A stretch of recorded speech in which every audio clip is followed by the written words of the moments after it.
దీవెన, దుఃఖిత పీడిత నిరాధారులకు ఆశ్రయ దీవెన, ప్రయాసపడే సమస్త జనులకు విశ్రాంతినిచ్చే దీవెన, దుఃఖిత పీడిత నిరాధారులకు ఆశ్రయ దీవెన, అనుదిన రక్షణ సువార్తనందించు పరమ నివేదన, అనుదిన రక్షణ సువార్తనందించు పరమ నివేదన, యేసయ్య దీవెన,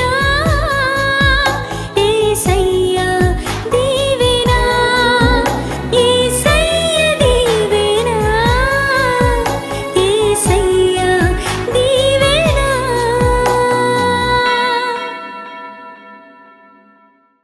క్రైస్తవ విశ్వాస జీవితానికి ఇటువంటి ఎక్స్పీరియన్స్ ఉండాలి.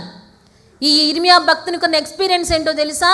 నేను శ్రమలో ఉన్నప్పుడు, బాధలో ఉన్నప్పుడు, దుఃఖములో ఉన్నప్పుడు దేవుని సన్నిధిలో ప్రార్థన చేస్తే నాకు ఒక స్వరం వినపడింది.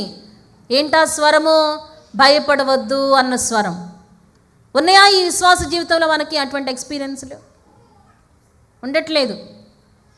ఆదివారం 8:30కి ఆరాధన. ఈ ఆరాధన అయిపోయిన తర్వాత టిఫిన్ ఇంట్లో చేస్తే చేస్తాం, లేకపోతే ఇంకెక్కడికి వెళ్ళాలని ప్లాన్ చేస్తాం. అది అయిపోయిన తర్వాత ఏం వండుకోవాలి, ఏం తినాలి, ఏం తెచ్చుకోవాలి కదండి. అది అయిపోయిన తర్వాత ఈ ఆదివారం అయిపోతుంది. అయిపోయిన తర్వాత మళ్ళీ 6 రోజులు మన ఇష్టం, మనం ఎక్కడో చోట ఉంటాం. మళ్ళీ ఆదివారం 8:30కి ఆరాధనకు వస్తాం. వచ్చేటప్పుడు మళ్ళీ ఏం తినాలి, ఆ రోజు ఏం స్పెషల్ వండుకోవాలి. ఒక క్రైస్తవ విశ్వాసి జీవితానికి ఎన్నో అనుభవాలు సంపాదించుకోవాలి.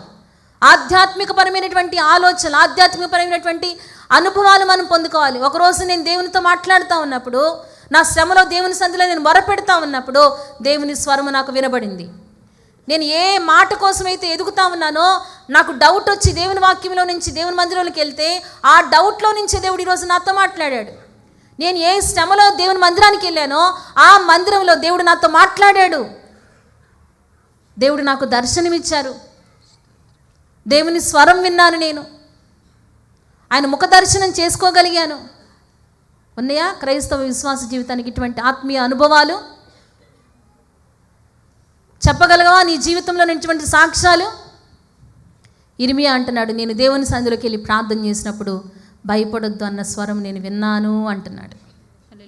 దేవునికి స్తోత్రం. అందరం సంతోషంగా బిగ్గరగా దేవునికి స్తోత్రం చెల్లిద్దాం. హల్లెలూయా. అవును, ఇంకా పెంచుకోవాలి భక్తి జీవితాన్ని. ఆత్మ సంబంధమైన సాధకం మనం చెయ్యాలి. శరీర సంబంధమైన సాధకం కొంచెం మటుకే ప్రయోజనకరం. ఆత్మ సంబంధమైన సాధకము ఇప్పటి జీవం విషయంలో, రాబో జీవ విషయంలో, అన్ని విషయంలో ప్రయోజనకరమైనది. అది వాగ్దానంతో కూడినది అయినందున అది ప్రయోజనకరంగా ఉంటుంది. క్రైస్తవులంగా ఈ భక్తులు పొందుకున్నటువంటి అనుభవాలు మనం పొందుకోవాలి. దేవుడు నాతో మాట్లాడాడు, నన్ను దర్శించాడు. ఇలాంటి అనుభవాలు మనకున్నాయా? ఆలోచన చేద్దాం. దేవునికి స్తోత్రం. హల్లెలూయా. కరోనా టైం గుర్తొస్తూ ఉంటుంది ఇలాంటి మాటలు చెప్తూ ఉంటున్నప్పుడు. చాలా భయంకరమైనటువంటి పరిస్థితులు. సెకండ్ వేవ్ అయితే ఇంకా దారుణం, చాలామంది చనిపోతూ ఉన్నారు. నేను ఒక మాట చెప్పమంటారా? మీరు అందరూ ఆశ్చర్యం వేస్తుంది.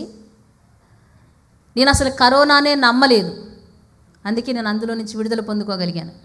దేవునికి స్తోత్రం. సెకండ్ వేవ్లో కోవిడ్ నాకు రాలేదు. ఈవెన్ నేను జ్యోతిరాజు గారితో పాటు ఉన్నా కానీ, ఎందుకంటే I don't believe in Covid. ఆ కరోనా వైరస్ ఉందని నేను నమ్మలేదు. ఎందుకు నమ్మలేదంటే అదేదో వైరస్ పుట్టించారంట, అదేదో ఆ పురుగును పుట్టించారంట అని చెప్పేసి. ఎందుకు నేను నమ్మలేదంటే జీవముతో ఉన్నది ఏదైనా సృజించడానికి దేవుడు ఒక్కడే సమర్థుడు అని నేను నమ్మాను. జీవం మనుషులు పుట్టిస్తే ఇంకేంటి, జీవాన్ని మనుషులు పుట్టిస్తే ఇంకేంటి, ఆ చెలించేది ఏది కూడా, లేకపోతే జీవముతో ఉన్నది వైరస్ ఏది కూడా మనుషులు సృజించలేరని నేను నమ్మాను. కనుకనే నేను దేవుని సన్నిధిలో దేవుని కొరకు ఈ రోజున సాక్ష్యం ఇవ్వగలుగుతా ఉన్నాను. దేవునికి స్తోత్రం. హల్లెలూయా. ఆ కోవిడ్ వార్డులోనే తిరిగేదాన్ని. ఉదయం మార్నింగ్ బ్రేక్ఫాస్ట్ తీసుకుని వెళ్ళిపోయేదాన్ని, ఈవినింగ్ వరకు అక్కడే ఉండేదాన్ని. కనీసం జ్యోతిరాజు గారికి ఎలాగుందని నన్ను పలకరించడానికి కూడా చాలామంది నా దగ్గరికి వచ్చేవాళ్ళు కాదు, భయపడిపోయేవాళ్ళు. ఎందుకంటే జ్యోతిరాజు గారితో ఉన్నానంటే ఆటోమేటిక్గా ఆయన దగ్గర వైరస్ అంతా నా మీద అలా కనబడిపోయేదేమో, వాళ్ళకి అవన్నీ కనబడిపోయేయేమో, అల్లంత దూరం నన్ను చూసి పరిగెత్తుకుంటూ వెళ్ళిపోయేవాళ్ళు, అంత భయంకరంగా. దేవుని కార్యాలు, దేవుడు నాతో మాట్లాడి ఆ రోజు నేను గవర్నమెంట్ హాస్పిటల్ నుంచి ఇంకా భయంకరంగా పరిస్థితులు, జ్యోతిరాజు గారికి చాలా బలహీనం అయిపోయారు. ఇంక ఇమ్మీడియట్గా విజయవాడ తీసుకెళ్ళాలంటే నేను ఇంక ప్రార్థన చేస్తూ ఉన్నాను. నా ప్రాణము తల్లడిల్లగా బూదిగంతముని నేను మొరపెట్టినప్పుడు దేవుడు నాతో మాట్లాడిన మాట, నువ్వు ఎక్కలేనంత ఎత్తైన కొండపైకి నేను నిన్ను ఎక్కిస్తాను. ఆ మాట పట్టుకున్నాను. దేవుని సన్నిధిలో ప్రార్థన చేస్తాను. బయట వర్షం, నాకు అనిపించింది ఆకాశం కూడా ఏడుస్తుందా అనిపించింది అనమాట. లోపల నేను ఏడుస్తూ ఉన్నాను. ఏలూరులో మొదలుపెట్టాం, విజయవాడ వరకు అలాగే ఏడుస్తా ఆయన కనబడితే మళ్ళీ కృంగిపోతారేమోనని లోపలే దిగమింకుండా ఏడుస్తూ ఉన్నాను. దేవుడు చేసిన బలమైన కార్యం, దేవునికి స్తోత్రం. అదే రాత్రి దేవుని సన్నిధిలో జ్యోతిరాజు గారు ప్రార్థన చేసినప్పుడు 21వ కీర్తనలో నుంచి ఆయుష్నిమ్మని దేవుడు తన దాసుడు ప్రార్థన చేయగా, నేను ఆయుష్నిస్తున్నాను, శ్రేయస్కరమైనటువంటి ఆశీర్వాదములతో నేను అతన్ని ఎదుర్కొంటాను అని దేవుడు వాగ్దానం చేశారు. ఈ రోజున అనేక మందికి ఆశీర్వాదకరంగా ఎందుకు వాడబడుతున్నారంటే దేవుని వాగ్దానమే. శ్రేయస్కరమైనటువంటి ఆశీర్వాదాలతో దేవుడు ఎదుర్కొంటా ఉన్నాడు, బలం ఇస్తున్నాడు, శక్తిని ఇస్తున్నాడు. బలహీనుడిని బలపరిచి ఈ రోజున అనేక ప్రాంతాలు వాడుకుంటున్నారు. మీకు విషయం తెలిసినా, ఏ దేశం వెళ్ళి వచ్చినా మళ్ళీ ఇక్కడ అన్ని టెస్టులని చేయాల్సి వస్తుంది. ఎందుకంటే మీరు చాలా బలహీనంగా ఉన్నారు జ్యోతిరాజు గారు, మీరు చాలా చాలా యాక్టివ్గా ఉండేవాళ్ళు కదా, ఇంత నీరసంగా ఉన్నారేంటి? మీరు వెళ్ళిన తర్వాత ఈ టెస్ట్ చేయించుకోండి, ఆ టెస్టులు చేయించుకోండి అని. ఆస్ట్రేలియా వెళ్ళి వచ్చిన తర్వాత వాళ్ళు చెప్పిన టెస్టులు, అమెరికా వెళ్ళి వచ్చిన తర్వాత వాళ్ళు చెప్పినటువంటి టెస్టులు, లోపల కలవరంతో బాగోలేదేమో వాళ్ళు చెప్తున్నారు కదా, ఎందుకైనా మంచిది. రీసెంట్గానే అమెరికా నుంచి వచ్చిన తర్వాత ఒక డాక్టర్ గారు చెప్తే మళ్ళా టెస్టులు. అంత బలహీనుడు, కానీ దేవుని కృప చేత, వాగ్దానము చేత బలపరచబడి చేసిన ప్రార్థనను బట్టి నేను శ్రమలో ఉన్నప్పుడు దేవుని సన్నిధిలో మొరపెట్టాను, ఆయన నాకు ఉత్తరం ఇచ్చాడని ఆ మాటలు పట్టుకొని దేవుని సన్నిధిలో ముందు కొనసాగడానికి దేవుడు కృప చూపిస్తూ ఉన్నారు. దేవునికి స్తోత్రం, హల్లెలూయా. అందరూ సంతోషంగా బిగ్గరగా దేవునికి స్తోత్రం చెల్లిద్దాం. హల్లెలూయా. అందుకే అంటున్నాడు, భయపడొద్దు అని దేవుడు నాతో మాట్లాడాడు, నన్ను లేవనెత్తాడు. యెహోవా అగాధమైన బందీ గృహములో నుండి నేను ఈ నామం బట్టి మొరలిడగా నీవు నా శబ్దమును ఆలకించితివి. సహాయము కొరకు నేను మొర్ర పెట్టగా చెవి మూసుకోవద్దు. నేను నీకు మొరలిడిన దినమున నీవు నా యొద్దకు వచ్చితివి. ఆయనకు మొరలిడే దినము ఇవ్వడానికి అవకాశం ఇద్దామా?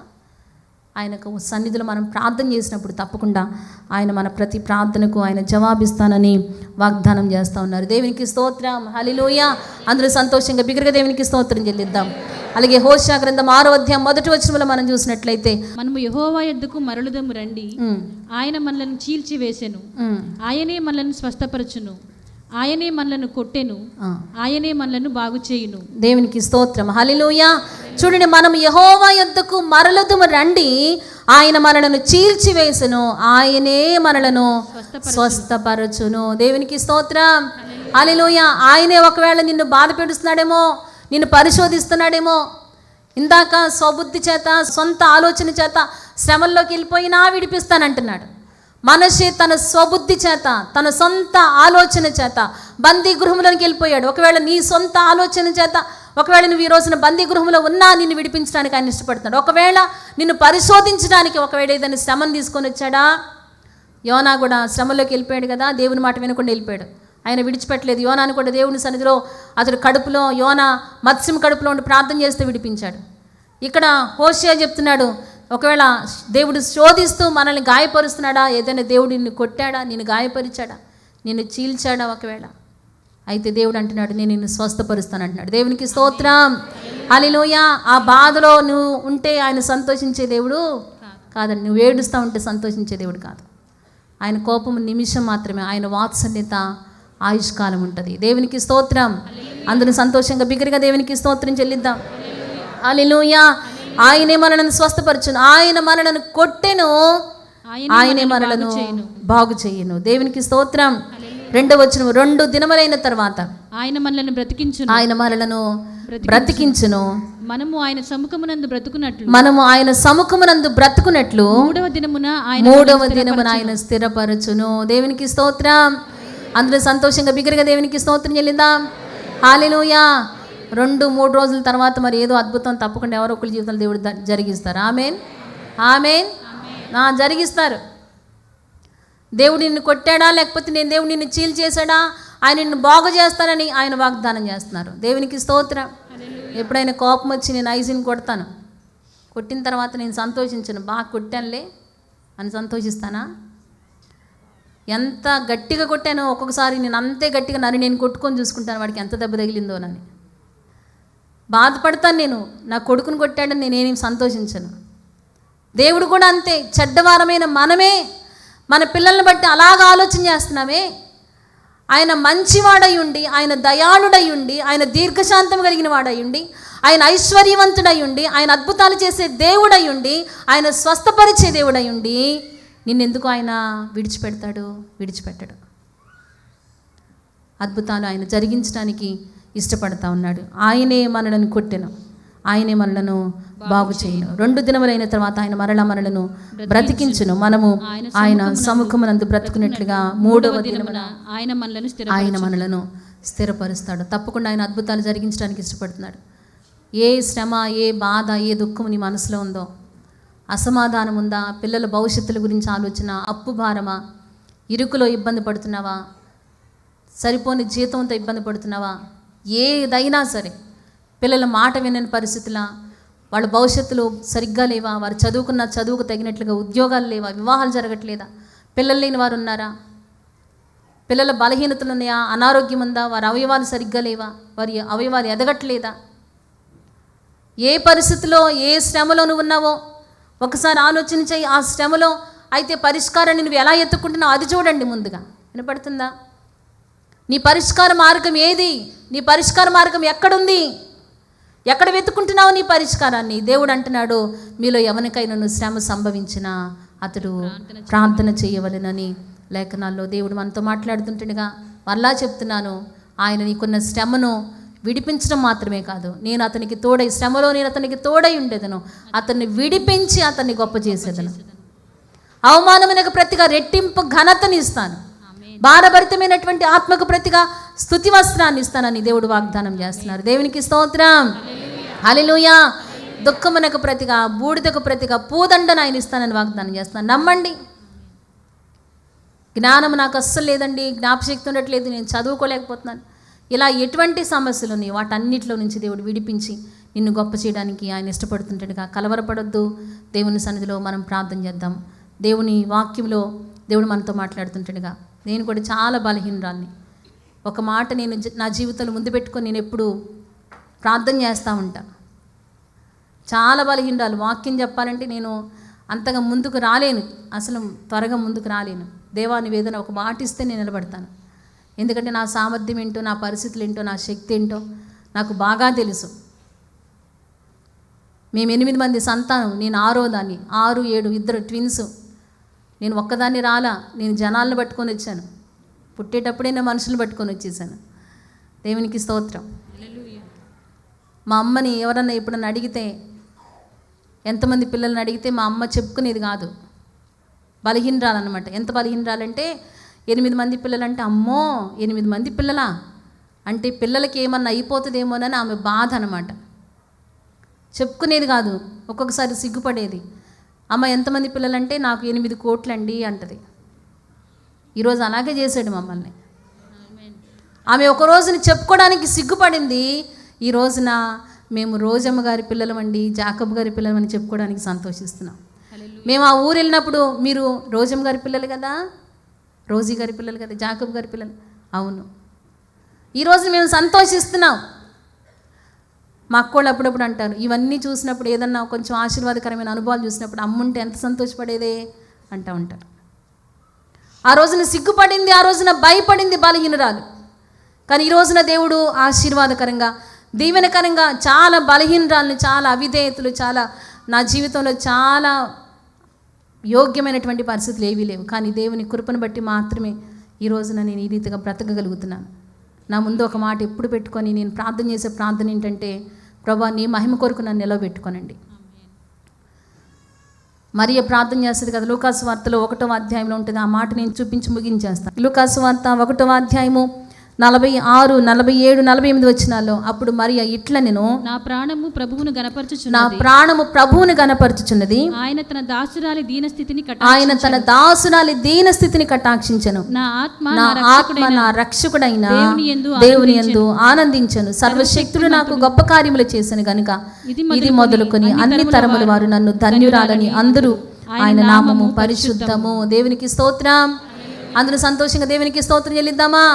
అయ్యా, ఈ దీనురాలి దీన స్థితిని నువ్వు కటాక్షించావు కనుక నా బ్రతుకు దినములన్నిటిలా నీకే మహిమ రావాలి. ఈ రోజున నేను చెప్తున్న మాట ఏంటంటే తెలుసా, నీ ద్వారా దేవునికే మహిమ రావాలి. నీ శ్రమలో నువ్వు కృంగిపోవటం దేవునికి మహిమ కాదు. శ్రమ దినాన నువ్వు కృంగిపోతే నువ్వు చేతగాని వడివైపోతావు. దేవుని కృప, దేవుని సహాయము, దేవుని హస్తము, ఆయన చాచిన బాహు మనకు తోడుగా ఉన్నప్పుడు మనం ఎంత బలాన్ని పొందుకోవాలో తెలుసా? ఆ శ్రమలో నుంచి విడుదల పొందుకోవటం మాత్రమే కాదు, మనము గొప్పగా ఆశీర్వదించబడి దేవుని మహిమ కోసం నిలబడవాలి. దేవునికి స్తోత్రం, హల్లెలూయా. అటువంటి తీర్మానం చేద్దాం, నీ మహిమ కోసం నిలబడతాను ప్రభువా.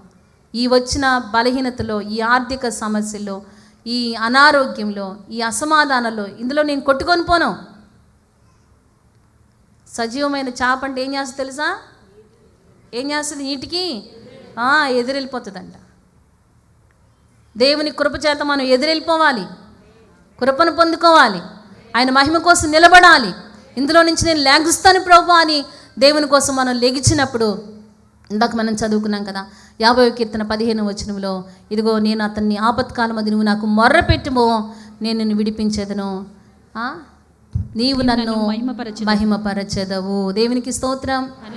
ఎంతమందికి ఆశ ఉంది దేవుని నేను మహిమపరచాలన్న ఆశ? హల్లెలూయా. అయితే నీకు వచ్చిన శ్రమ వైపు చూడొద్దు. వినపడుతుందా? నీ గోల్ ఎక్కడ పెట్టుకుంటావో తెలుసా? నీ గురి ఎక్కడ పెట్టాలో తెలుసా? దేవుని నేను ఎలా మహిమపరచాలి అని నువ్వు ఆ గోల్ అక్కడ పెట్టుకో. అటు దిశగా ఆ వైపుగా నువ్వు మార్గాన్ని సిద్ధపరచుకో. ఆ రీతిగా ఆలోచన చేస్తూ దేవుని సన్నిధికి వెళ్ళి ప్రార్థన చేసి పెనుగులాడి అడిగి గోజాడి, ప్రభువా నీ మహిమ కోసం నేను నిలబడతాను, నేను లెగుస్తాను నాయన, ఎలాగైనా నీ మహిమ కోసం నేను వాడబడతాను ప్రభువా అని ఒక మంచి తీర్మానం చేయగలిగితే దేవుడు అద్భుతాలు ఆయన జరిగిస్తారు. అందరూ లేచి నిలబడతాం, లేచి నిలబడి ప్రార్థన చేద్దాం. అందరు ఇటువంటి ఆశ కలిగి ఉందాం. ప్రభువా నీ మహిమ కొరకు నేను నిలబడతాను నాయన. శ్రమలో నుంచి విడిపించడానికి నీవు నాకు సిద్ధముగా ఉన్నటువంటి దేవుడు, నన్ను విడిపించడానికి నన్ను బలపరిచేటువంటి దేవుడు నాకు తోడుగా ఉన్నప్పుడు నేను నీ పక్షంగా ఉండి నేను యుద్ధాలను జయిస్తాను. నేను నీ పక్షంగా ఉండి అగ్ని జ్వాలను ఆర్పిన వారు ఉన్నారు, నీ పక్షంగా ఉండి అనేక మంది సింహాల నోళ్లను మూసిన వారు ఉన్నారు. ప్రభా నేను నీ పక్షంగా ఉంటాను ఆయన. ఇందులో నుంచి నేను బయటకు వస్తాను ప్రభా. అందరం కళ్ళు మూసుకోనండి, హృదయపూర్వకంగా ప్రార్థన చేద్దాం. ఎవరికైనా శ్రమ ఉందా? నిజంగా నీకు శ్రమ ఉంటే నోరు తెరుద్దామా, ప్రార్థన చేద్దామా? అందరు 2 చేతులు పైకెత్తండి. దేవుని బలమైన కార్యాలు ఆయన జరిగిస్తున్నాడు. ఈ రోజున నీకు సిగ్నేచర్ ఆయన చేసి పంపించబోతాను. నేను చెప్తున్నాను, ఇది దేవుని సేవకులుగా దేవుడు నన్ను బలపరిచి నాతో మాట్లాడి మీ అందరితో మనందరితో దేవుడు మాట్లాడుతూ ఉన్నాడు. ఆయనని విడిపించడానికి, నీ ద్వారా తన యొక్క మహిమను తీసుకొని రావడానికి ఆయన ఇష్టపడతా ఉన్నాడు. ప్రభువా నీ కార్యాలు జరిగించండి అయ్యా. అందరు 2 చేతులు పైకెత్తి శ్రమ ఉన్నవారు శ్రమ ఉందయ్యా అని చెప్పండి. ఆయన చూడనియండి నీ కన్నీరు, నీ బాధ ఆయన చూడనియండి. తండ్రి నీకు వందనాలు, స్తోత్రాలు. ఉందా నీకు బాధ ఉంటే, నీకు శ్రమ ఉంటే, నీకు కష్టం ఉంటే ఆయనకి వినపడనిస్తావా? ఆయనతో మాట్లాడతావా? దేవా నీకు వందనాలు. నీ పక్కన ఎవరున్నారో వారిని నువ్వు పట్టుకోవద్దు. వాళ్ళకి బాధ ఉంది, వాళ్ళకి శ్రమ ఉంది, నీ మాటలు వినట్లేదు, వాళ్ళ మట్టుకు వాళ్ళు ప్రార్థన చేసుకుంటున్నారు. నువ్వు నోరు తెరిచి నువ్వు చెప్తావా? నీకున్న సమస్య ఏంటో, నీకున్న బాధ ఏంటో, నీకున్న కష్టం ఏంటో ఒకసారి దేవుడితో మనం మాట్లాడదామా? తండ్రి నీకు వందనాలు, స్తోత్రాలు. స్పష్టంగా ప్రాణము తల్లడిలుగా బూదిగంతము నుండి మొరపెట్టినట్లుగా ఈ రోజున ఒక మాట మనం అడుగుదామా?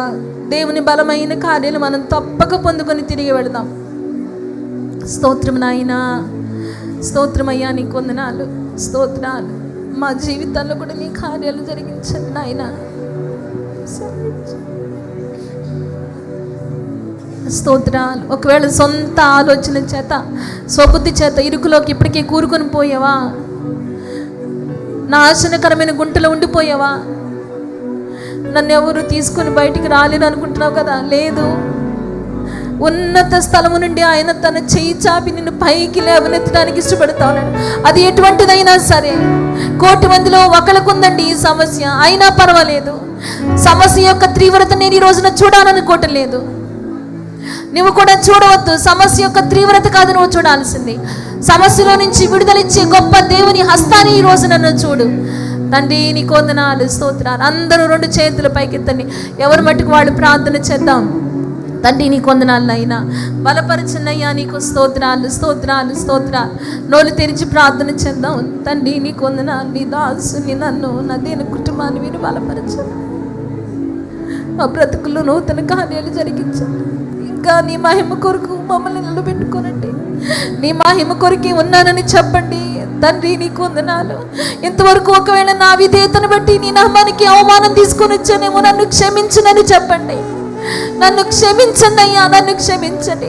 మనిషి బతిమాలుకున్నాడు, నన్ను క్షమించమని బతిమాడుకున్నాడు తండ్రి. నీకు వందనాలు, స్తోత్రాలు. మమ్మల్ని క్షమించండి నాయన, మమ్మల్ని దర్శించండి నాయన, నీ బిడ్డలను కనికరించండి నాయన. హల్లెలూయా. నోరు తెరిచి అందరూ హృదయపూర్వకంగా ఎవరి మట్టుకు వాళ్ళు ప్రార్థన చేద్దాం.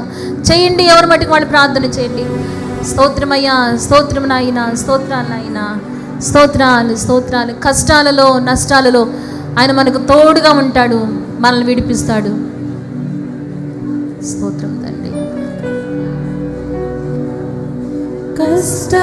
కష్టాలలోన నష్టాలలోన కన్నీరు తుడిచింది నీవే కదా. కష్టాలలోన నష్టాలలోన కన్నీరు తుడిచింది నీవే కదా. నా జీవితాంతం నీ నామస్మరణే చేసేదనాయి. అవునయ్యా, నీ నామస్మరణ నాకు బలము.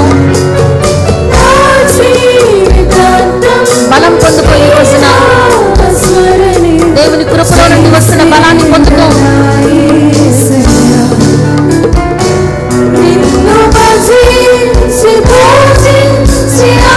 నన్ను నిలబెట్టయ్యా, నిన్ను ఆరాధించడానికి. నీకే మహిమ. పరిశుద్ధుడా, నీ బిడ్డలందరి ద్వారా నీకే మహిమ, నీకే మహిమ.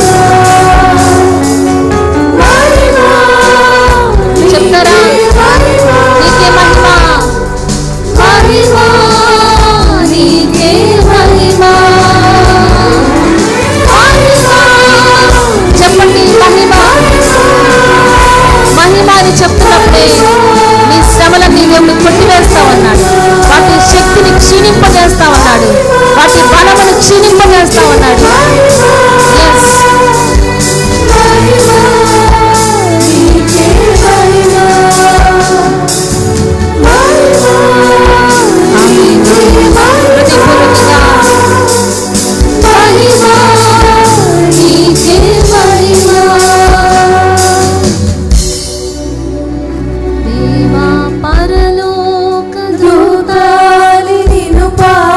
పరలోకములో దేవదూతల ద్వారా దేవునికి మహిమ అయితే, భూమి మీద నీ ద్వారానే దేవునికి మహిమ.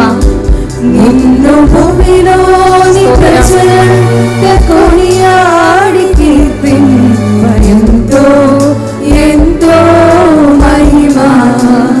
దేవా పరలోక దూరాడి నిన్ను పాడి కీర్తింప ఎంతో ఎంతో మహిమ. నిన్ను భూమిలోని ప్రజలంత కొనియాడి కీర్తింప ఎంతో ఎంతో మహిమ. హల్లెలూయా, హల్లెలూయా. రెండు చేతులు జోడించండి, ఈ మాట చెప్పండి. పరలోకములో దూతాళి ద్వారా నీకు మహిమ అయితే, భూమి మీద నా ద్వారానే నీకు మహిమ. పలుకుదాం ఆ మాట. స్తోత్రం.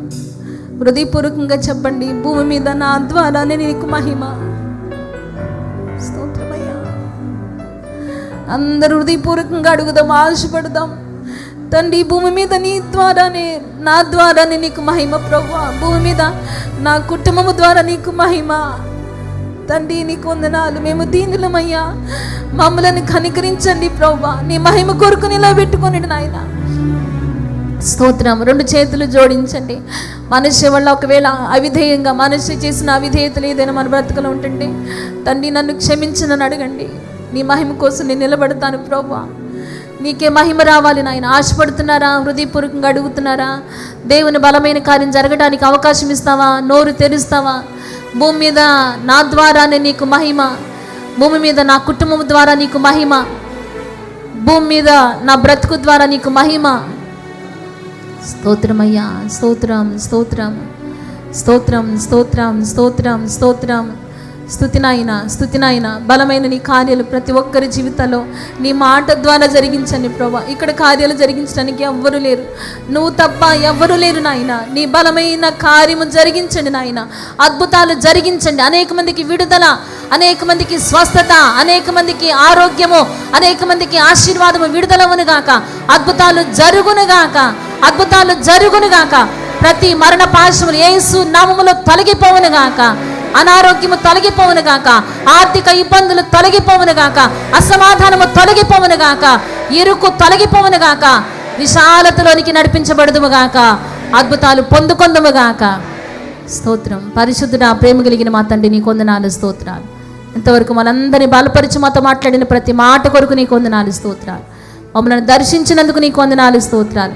నీ బిడ్డలందరూ కూడా మీరు బలపరచండి నాయన, నీ కార్యాలతో తృప్తిపరిచి నీ మహిమ కొరకు నిలబెట్టుకున్నాడు. నీ సేవకులుగా శుభం పలుకుతున్నాను, దీవెన పలుకుతున్నాను నాయన. ఎవరెవరు ఏ అవసరతతో ఏ ఆకృతితో నీ సన్నిధిలోకి వచ్చారో ప్రతి వారి అవసరతను ఆకృతులను తీర్చండి, వారిని విడిపించి వారిని గొప్ప చేయండి నాయన. అద్భుతాలు జరిగించి నీ మహిమ కొరకు నిలబెట్టుకోమని ప్రార్థన చేస్తూ నీ సేవకులుగా శుభం పలుకుతూ యేసు నామమున అడుగుచున్నాము తండ్రి, ఆమేన్ ఆమేన్. మా చిరునామా పాస్టర్ ఎం జ్యోతిరాజు, శాంతినగర్, ఏలూరు 534007, పశ్చిమ గోదావరి జిల్లా, Andhra Pradesh. Our address pastor M Jyothiraju, Shantinagar, Eluru 534007, west Godavari district, Andhra Pradesh. మా ఫోన్ నంబర్లు 8008777333 మరియు 8008777444.